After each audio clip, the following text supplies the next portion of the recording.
pour moi, c'est plus Rafinha qui s'en veut un peu parce que Rafinha, il a eu 2 balles où normalement, avec la frappe qu'il a pied gauche, déjà, il doit cadrer minimum et surtout, il peut marquer. Il peut faire mieux sur les situations, sur les actions. Donc, je pense que lui-même est conscient qu'il n'a pas fait un gros match. Vous savez que Rafinha est très exigeant envers lui-même et surtout, Rafinha qui est capitaine maintenant, je l'imagine pas une seconde râler sur Fermin Lopez ou sur Lewandowski. Je pense pas que ce soit le comportement de Rafinha. Je pense vraiment que quand il était un peu frustré, un peu énervé, c'était contre lui-même. Après, peut-être que je me trompe, je suis pas dans sa tête, mais c'est mon interprétation. Koundé sans Yamal est différent de Koundé avec Yamal. Oui, bien sûr, il y a eu des automatismes qui ont été travaillés entre Lamine Yamal et Koundé sur plusieurs semaines, sur plusieurs mois. Forcément, maintenant, tu le prives de Lamine Yamal, tu le mets avec Rafinha. C'est pas que Rafinha est moins bon, c'est juste que c'est différent. C'est pas le même duo. Au-delà de ça, je trouve que Koundé est un petit peu léger dans les duels ces derniers temps. Il se fait souvent passer en 1 contre 1. Comme je l'ai dit dans le débrief d'hier, je pense que Koundé peut faire mieux. L'équipe adverse était très faible. Alors, ça, c'est une remarque. Moi, je suis pas trop d'accord. Parce que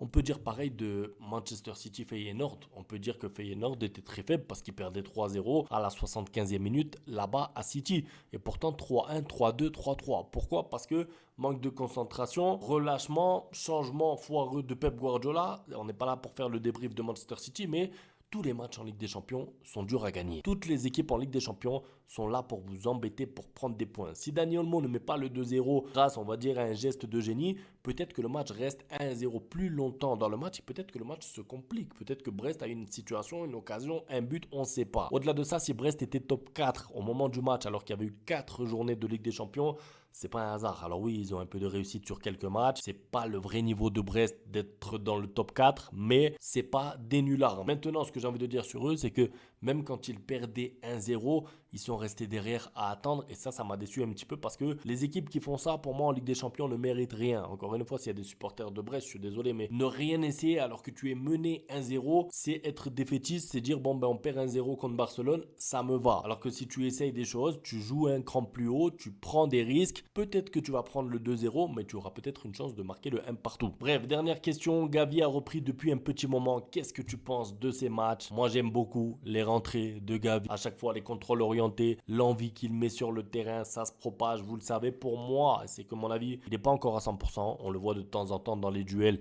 Il se fait un peu bouger. C'est parce qu'il n'est pas à 100% vraiment physiquement et c'est normal. Je pense pas qu'il a peur de se reblesser, de rechuter, mais je pense que c'est naturel. Il sera meilleur en enchaînant les matchs et je pense qu'on peut avoir un grand Gavi à partir du mois de janvier, justement, parce que je pense que lui, il prendra pas des vacances normales. Connaissant un peu la mentalité de Gavi, je pense qu'il s'entraînera à fond pendant les 10-15 jours de repos fin décembre. C'est tout pour la vidéo en tout cas, c'était un plaisir de répondre à vos questions. Encore désolé pour le micro, je vous jure que j'attends que le nouveau arrive. Un grand merci pour le soutien et à demain pour la suite.